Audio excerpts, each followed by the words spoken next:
जय श्री चामुंडा माताए नमः। समस्त गोयल प्रजापति परिवार गांव वागासण लक्ष्मण की ढूंढ में पधारे हुए सभी मेहमानों का हार्दिक स्वागत एवं अभिनंदन करता है।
कोई तारी ढूंढ लावे सा, अरे लूंग लावे घड़ियों लावे, पायल की गारे लावे सा, अरे ओरा वसला और भलेरा, पिड़िया पलंग ढड़ावो सा। अच्छा जाते पोड़े लक्ष्मण रामा मोसा, ढूंढ हासी लावे सा, कैसा जी बाबू जी मामो सा कहीं जे, ढूंढ हासी लावे सा। टोपी पताशा हाल रे हुलरावे, गीगारो लाड लड़ावे सा।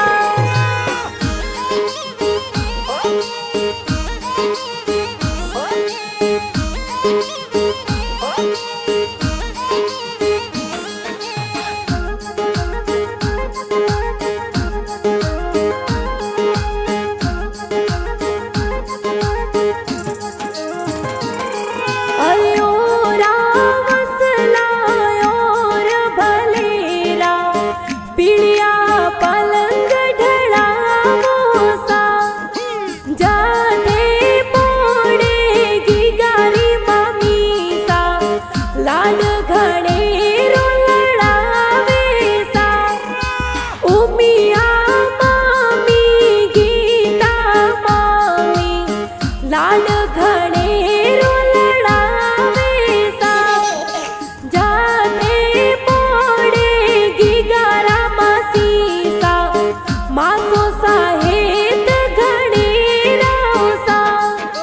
मासी सासुरी रंबानी मामो की केली, हंदरी मासी लाड लड़ावे सा। अच्छा मासो सा समर्था जी गिरधर जी दीपा जी, भगा जी नारिस मिस दियावे सा। परमार परिवार गांव धरला वास सु देखो, लक्ष्मण री ढूंढ लावे सा। ननियाल सुनानो सा मामू सा मासी सा मास सा देखो, ढूंढ माही वे